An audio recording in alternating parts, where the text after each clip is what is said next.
미국 증시 투자 전략 세워보는 시간입니다. 오늘도 이분과 함께 하시죠. 타이거인베스트 황윤석 대표 나와 계십니다. 안녕하십니까? 안녕하십니까? 밤사이 미국 증시 혼조세로 거래를 마쳤어요. 네. 다우 지수는 비교적 큰 폭으로 하락했고 나스닥 지수는 반면에 또 신고가를 경신했는데 오늘은 어떤 이슈들이 핵심이었습니까? 네, 엔비디아 효과라고 볼 수 있을 것 같은데요. 네. 그러니까 6월 그 CPI 발표 이후에 관세로 인한 물가 상승 우려가 좀 부각이 됐었던 것 같아요. 그래서 그렇죠. 이제 상승폭을 반납했다라고 보여지고요. 그래서 이제 나스닥은 사실 엔비디아 효과로 상승을 했고 예. 그 외의 지수는 또 하락하는 모습을 보여줬는데요. 이제 금융주 또 실적 발표가 있었는데 금융주 실적 발표가 이제 대부분 좋았지만 또 실적 전망이라든지 가이던스가 네, 좀 문제이긴 가이던스 하더라고요. 때문에 전반적으로 좀 하락을 했고요.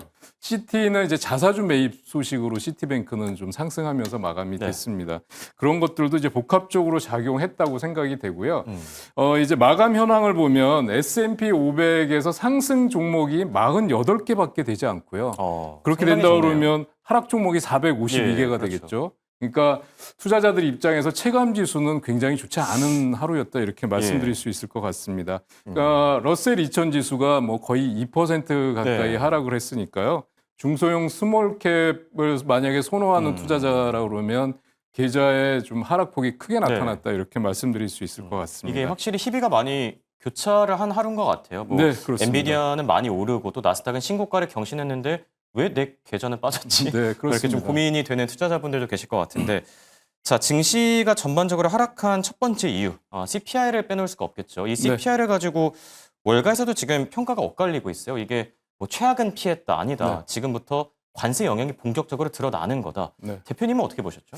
네, 참 뭐라고 단정지어서 말하기가 참 어려운 그런 것 애매한 같아요. 결과였다 이렇게 말씀드릴 수 있을 것 같아요. 그래서 뭐 6월 CPI는 전년 대비 2.7% 상승한 걸로 나타나서 예상치를 상회한 걸로 나온 반면에 또 근원 CPI는 전년 대비 2.9% 상승해서 예상치 3%를 하회한 걸로 나타났는데 그러니까 이게 뭐 헤드라인이랑 네. 근원이랑 지금 흐름이 엇갈리고 있는 거죠. 네, 그렇습니다. 그리고 이게 전월 대비로 보면 또 이게 복잡하고요. 예. 또 5월 달이 전월인데 4월과 비교하면 또 올라간 걸로 예, 나타나고 뭐 그렇죠. 이래서 굉장히 복잡하게 나타나고 있고요.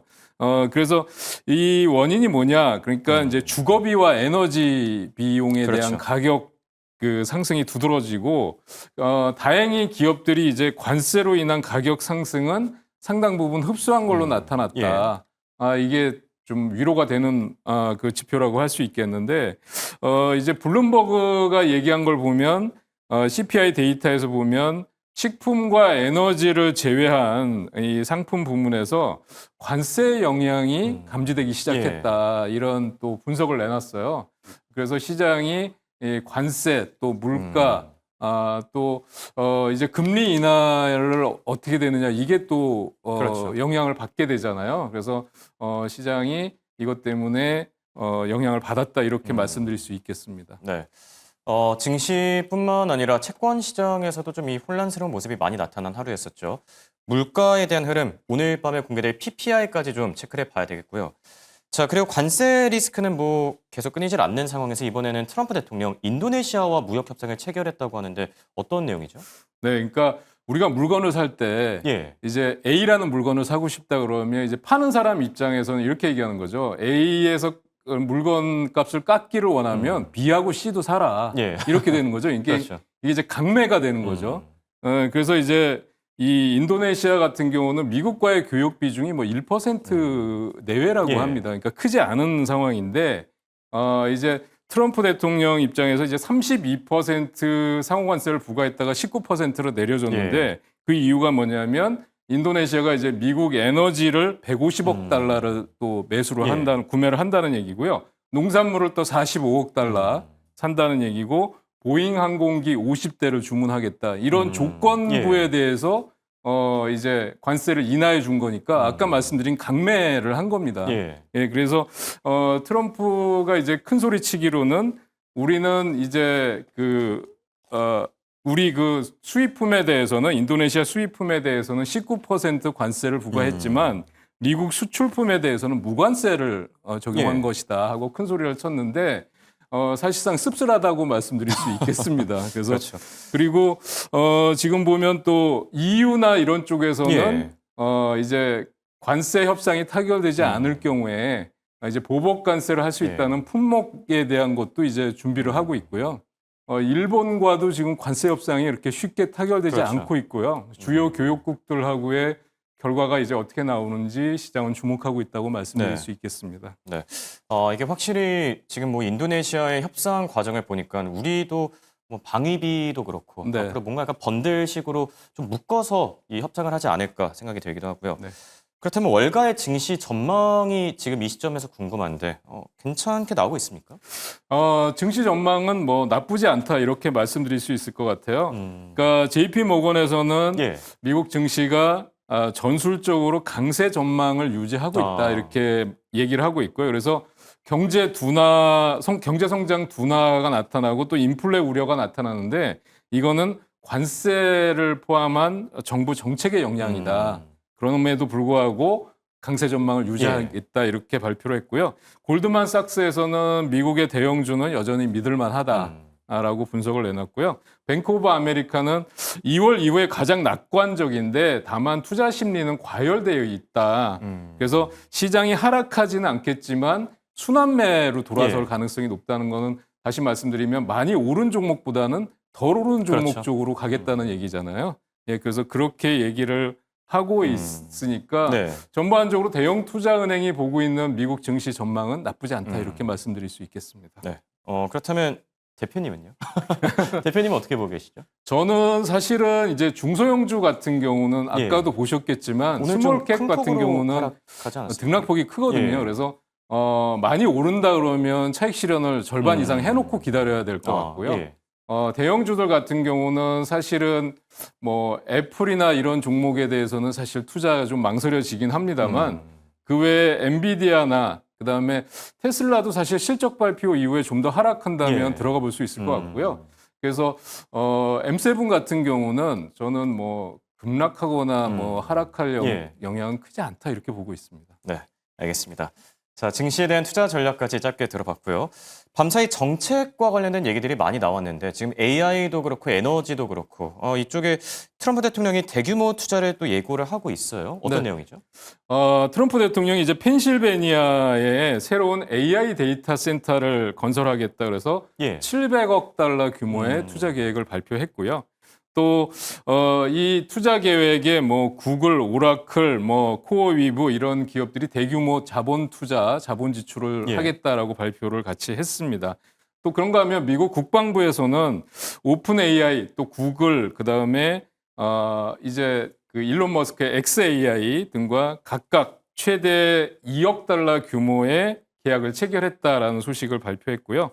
중요한 국가안보 과제를 해결하는 걸 목표로 하겠다라는 예. 발표를 하고 있어서 미국은 이제 본격적으로 AI에 대한 집중적인 투자가 진행이 되고 있다 이렇게 말씀드릴 수 있겠습니다. 네. 그리고 이 내용도 좀 짧게 짚어볼까 하는데 암호화폐 3법 저희가 바로 어제 얘기를 나눴었는데 네. 지금 진행 상황이 어떻게 되고 있죠?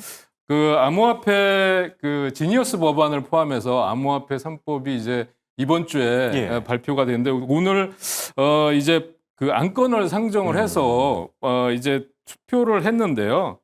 표결의 절차적인 표결, 본투표 전에 이제 예. 절차적인 표결을 하는데 거기에 실패했다는 뉴스가 나왔어요. 그래서 왠지 재투표를 비트코인도 하겠다. 조금 가격이 빠지고 있더라고요. 네, 그래서 예. 재표결을 이제 하겠다라고 발표를 했는데 이로 인해서 암호화폐 관련주들이 하락폭이 크게 나타났는데 예. 다행히도 코인베이스나 뭐 로빈훗 같은 경우는 서클 같은 경우는 하락폭이 그렇게 크지는 않았다, 선방했다 이렇게 말씀드릴 수 있겠습니다. 네. 자, 이렇게 매크로 이슈들 체크해 봤고요. 이번엔 종목 단으로 넘어가 볼까 하는데 우선 엔비디아 얘기부터 해봐야 되겠죠. 주가가 대단합니다. 저희가 몇 주 전에 뭐 150, 160 이런 얘기를 했던 것 같은데 지금 170달러마저 돌파를 한 상태예요. 네. 어떤 이슈들이 있었죠? 그렇습니다. 그 이제 미국에서 대중국 AI 칩의 수출 재개를 이제 발표를 예. 했어요. 그 뭐냐면 중국과의 이제 무역 협상 타결을 위해서 엔비디아 H20 칩의 중국 판매를 승인하겠다라는 걸 했는데 그 이유가 예. 뭐냐면 중국의 히토류 공급을 잡기 위해서 예. 한 발 물러선 이제 전략이라고 보셔야 될 것 같은데요. 뭔가 협상 카드로 쓰려는 그런 의도겠네요. 네, 그렇습니다. 그래서 엔비디아는 또 크게 올랐고요. 또 멜리우스라는 곳에서 목표 주가를 205달러에서 235달러까지 높여잡아. 235요? 네. 그래서 이제 자고 나면 엔비디아의 목표가는 올라가는 상황이라고 말씀드릴 수 있겠습니다. 그래서 이런 호재 때문에 지금 젠순왕 CEO가 중국에서 지금 뭐 진행을 하고 있고요. 또 그래서 이 지금 추가적인 상승 여력이 충분히 있긴 합니다만 예. 지금 보시면 신고가 돌파하고 나서 200달러 선까지 이제 추가 상승 여력은 있어 보입니다만 이제 여러 가지 호재들이 발표난 상황에서 추격 매수는 조금 부담스러운 네. 상황이라고 할 수 있겠고요. 보유하고 계신 분들은 역시 홀딩하면서 수익 극대화하는 거는 저는 뭐 나쁘지 않다 이렇게 보고 있습니다. 네, 이게 확실히 지금 엔비디아의 경우에는 호재들이 뭐 연달아서 계속 나오고 있는 만큼 네. 앞으로는 조금 뭐 숨고르게 들어가지 않을까 이런 생각이 들기도 하고요. 네. 엔비디아뿐만 아니라 같이 활짝 웃은 기업이 있었는데 바로 AMD라고 합니다. 어떻게 보면 주가 상승폭은 엔비디아보다 더 컸는데 네. 비슷한 이슈인가요? 이제 AMD도 이제 비슷한 이슈였는데요. HSBC에서 AMD의 신규 칩이 그러니까 엔비디아의 차세대 칩과 충분히 경쟁이 가능하다라고 예. 발표를 한 게 상승 여력을 키워줬다라고 말씀드릴 수 있겠고요.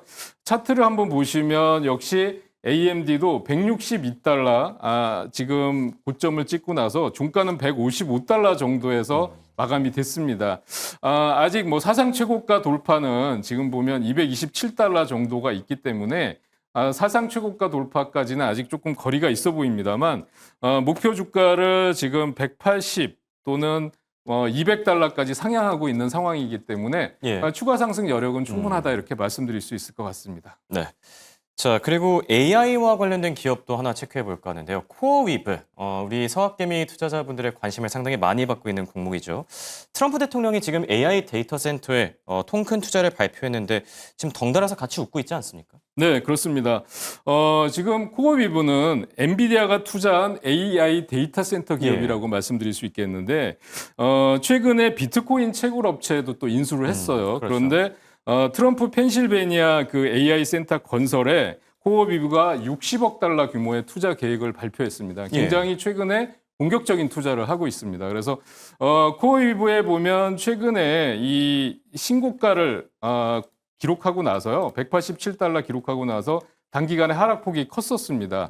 그런데 지금 139달러까지 상승이 나왔고요. 주봉상으로 한번 흐름을 보신다 그러면 역시 신고가 돌파 이후에 하락폭이 컸는데 다시 반등 시도가 나오고 있다. 그래서 엔비디아 진영의 대표적인 종목이라고 말씀드릴 수 있겠는데요. 예. 엔비디아 효과로 인해서 다시 추가 상승이 가능해 보인다는 말씀을 드릴 수 있겠고 신고가 부근까지도 한번 상승 여력이 있게 나타날 수 있다. 이렇게 예. 기대를 해보고 있습니다. 알겠습니다. 자, 이렇게 오늘은 코어위브에 대한 얘기까지 들어봤습니다. 지금까지 도움 말씀의 황윤석 타이거인베스트 대표와 함께했습니다. 감사합니다.